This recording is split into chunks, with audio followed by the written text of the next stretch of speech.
നൊയമ്പുകാലം 3-ാം വാരം തിങ്കൾ. തിരുവചനം. എലീശ പ്രവാചകന്റെ കാലത്ത് ഇസ്രയേലിൽ അനേകം കുഷ്ഠരോഗികൾ ഉണ്ടായിരുന്നു. എന്നാൽ അവരിൽ സിറിയക്കാരനായ നാമാൻ അല്ലാതെ മറ്റാരും സുഖമാക്കപ്പെട്ടില്ല. ലൂക്കായുടെ സുവിശേഷം 4-ാം അധ്യായം 27-ാം തിരുവചനം.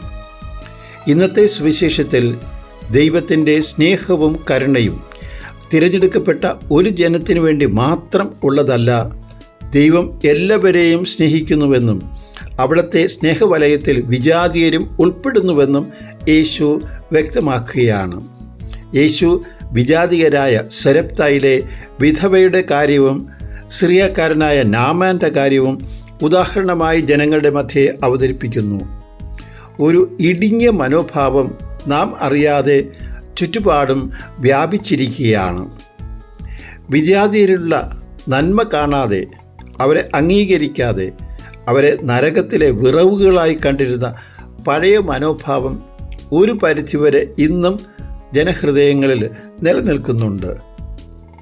അമേരിക്കൻ ചരിത്രത്തിന് ഒരു പുതിയ മുഖം നൽകിയ പ്രസിഡൻ്റാണ് എബ്രഹാം ലിങ്കൺ. ഇലക്ഷൻ സമയത്ത് അദ്ദേഹത്തിൻ്റെ എതിർത്ത എഡ്വിൻ സ്റ്റാൻറ്റൺ വളരെ മോശമായ ഭാഷയിലാണ് അദ്ദേഹത്തെ അധിക്ഷേപിച്ചത്.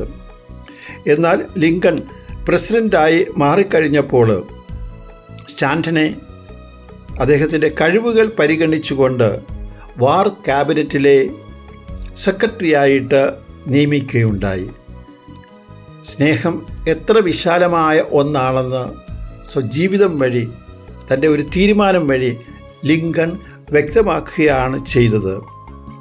ദൈവസ്നേഹത്തിന് അതിർവരമ്പുകൾ ഇല്ല എങ്കിൽ ഞാൻ എൻ്റെ ജീവിതത്തിലെ മനോഭാവം വഴി, എൻ്റെ ജീവിതത്തിലെ സമീപനം വഴി ദൈവസ്നേഹം അതിർവരമ്പുകളില്ലാത്ത വലിയ സ്നേഹമാണ് എങ്കിൽ ഞാൻ എൻ്റെ ജീവിതത്തിലെ മനോഭാവം വഴി, എൻ്റെ ജീവിതത്തിലെ സമീപനം വഴി ആ സ്നേഹത്തിന് ഞാൻ തന്നെ വേലി കെട്ടണമോ?